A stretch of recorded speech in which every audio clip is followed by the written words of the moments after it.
Vanessa thinks Jeffrey Dahmer is hot. Why would you start the video like that? It is not true. No, she thinks Evan Peters is attractive, Yes. as does my sister. A lot of people do, I guess. I think he's a great actor. I'm a big fan of him back in American Horror Story. You know, glad he's sticking around on that show. One of its saving graces.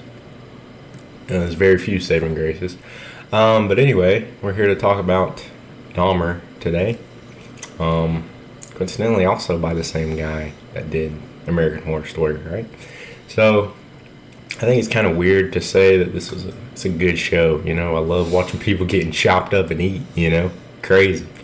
Terrible thing to happen, of course. But I do think that, as a lot of people think as well, clearly, because the show's popping off right now. I just saw an article a little bit ago that said that the premiere for this is comparable to Stranger Things, like how many views it's getting, or how much watch time it's getting, something like that. Netflix, the way they,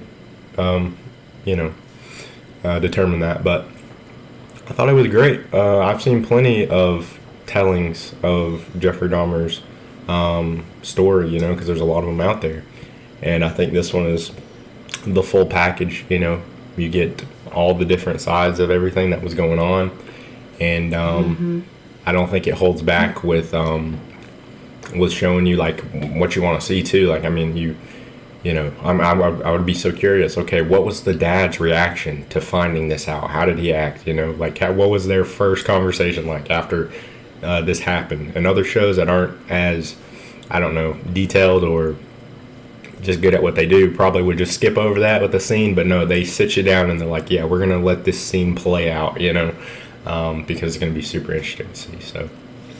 Yeah, that was something that I mentioned in one of the first episodes, is that how I really liked how the episodes felt longer because the scenes felt slower. And slow doesn't necessarily mean bad. It's a really good way of building suspense, and obviously this is kind of how things happen. I mean, that's how real life is. It's slow. You don't just cut to the good parts. You see the building up, the how exactly we moved from point A to point B, and what was said to get this thing to happen, and what was promised, and what actually happened. And, you know, I just like how the scenes breathe, but still were entertaining to watch, not boring, but, you know. I think it was it had a good, like, objective take to it, too, where it wasn't too much, like, because you got to be respectful to the victims, right, of course, but you also got to be, I guess, just true to how Jeffrey Dahmer really was, you know, like, just because he did those terrible things. You can't just make him go in there and say, like, oh, yeah, I fucking loved, or just saying and doing things that maybe we would expect him to do, but just because we expect him to do it doesn't mean that's how he actually did it. He was fucking all calm and reserved and spoke pretty admittedly about the whole thing, so it was just, I don't know, it was just weird to watch and weird to, I don't know. Yeah, but I was saying they, like the way they make it so he's like sympathetic, but also they still acknowledge at the same time, man, I was fucked up, but, you know, we're not going to lie, we're not going to make him come in here and be like, you know, yeah, I did it and I'll fucking do it again too, you know, like what you would expect somebody who did those things to be like, you know, and I think that's why he's, I don't want to say the most interesting serial killer. I don't know any, you know, I'm not familiar with all of them, but, you know, it is just true to how people are. People aren't all one way. People aren't just, you know, completely bad or people good. Most people, you know, they're a mix of both, and they've had circumstances to lead them to those decisions in a lot of cases. So it's just, you know, super interesting. Of course, not saying it wasn't fucked up or wrong or terrible, of course, or sad, because it was. But, yeah, just super interesting case. The actors all do a really great job. The dad, you know, he's great. The side characters, you know, I think everybody was well casted, you know. Yeah, I think they did a really good job on casting, and even, like, the similarities, like, physical, like, the way that each character looks, like, even I don't want to say less major characters, because they're all major, all the victims are, but you know what I mean, like, the deaf guy, Tony, the guy who played him really did look like the guy in real life. Yeah. And obviously, Evan Peters a little bit looks like Jeffrey Dahmer, especially the way that they, you know, he had 70s his accent and down. 85 him, you know. Yeah, he did a really great job. I found that kind of tough at some points. The dad too. You had to separate, like, okay, this is fucking Jeffrey Dahmer, not like Evan Evan Peters makes him more likable, I think, than what he should be, you know? I'm not saying he doesn't play him well. I'm just saying, you know, he's such a good actor, you know, it boosts that a little bit. Oh my god, he was so good in this. And even the accent that he put on the whole show, like, the it Wisconsin, was all really fucking good. Northern accent. Yeah, I felt it, like, at the end, whenever he's about to get, you know, fucking killed, I was like, man, no, you know, I don't want to see him get killed. But then they do a good job and see it, like, in flashback to, like, all the victims and stuff and in that scene. And that's where I say they got the good balance, because then I was like, okay, well, yeah, he's getting what he deserves. But still, it's pretty brutal. But, you know, because I can't say that he was actually sorry, you know. I don't know. You know, maybe it was all an act. Maybe it wasn't. I have no idea. But I will say that this show would make it really interesting to go and look at some of the real life stuff, you know, with a different, after having seen this, just to compare. That would be so interesting to, you know. Yeah, like I've been seeing on my TikTok comparisons of like real footage from what happened, and they are scary accurate, and it makes it a lot scarier when you look at it, that literally side by side, every shot, the clothes, the way the actors look, the way they speak, the way they move their hands, the direction they're looking. Like, I mean, they went through and they got it all right. I mean, they really did a good job. Yeah, some people might have an issue out here. It's a big thing with the way things are out of order.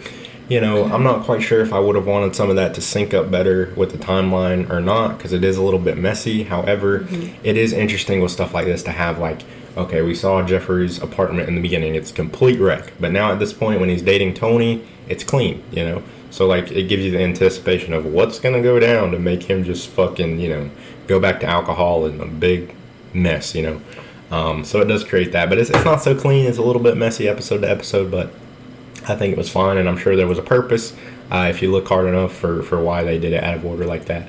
But yeah, and I was going to say, the stuff, it's just not even really specific to the show, because I guess this happened in real life, but it's so interesting the way the eclipse and John Wayne Gacy was put down on the same day that he was, like, kind of saved, you know? It's so weird, so crazy that happened.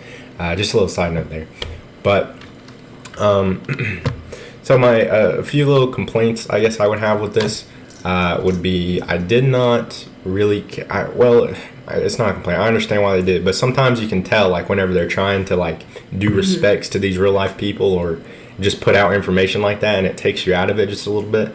Like, I don't know. For me in particular, there were some lines that were like, yeah, okay, I see what you're trying to do. It doesn't really feel like it flows and fits, but I get why it's in there again, because these are real life people we're depicting here.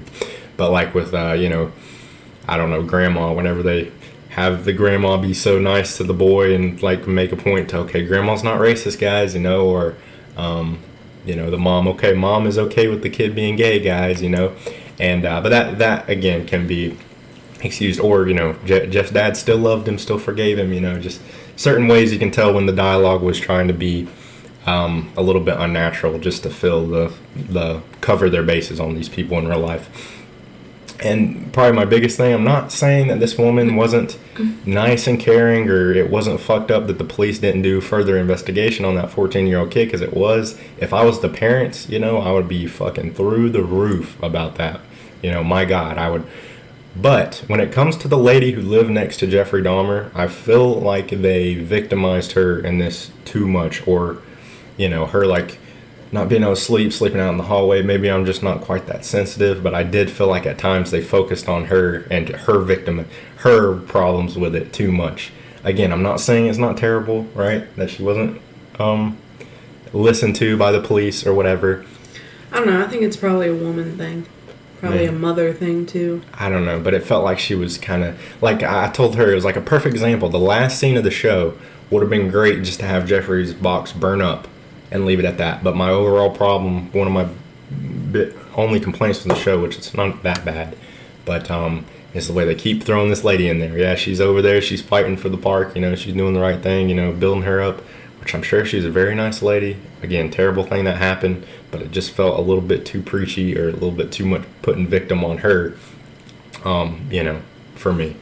But yeah, apart from that, it's great. I'd love to see Jeffrey, or I would love to see Ryan Murphy and whoever the other guy was, I don't know, But I would love to see them do another focus on another killer. But then again, it's kind of tough because, I think it worked with Jeffrey because he was sympathetic in some ways. It just sounds terrible, but it just was what it was. And other killers would just be, yeah, let's watch this dude fucking chop people up and laugh for 10 episodes, and that's Right. like not really good TV.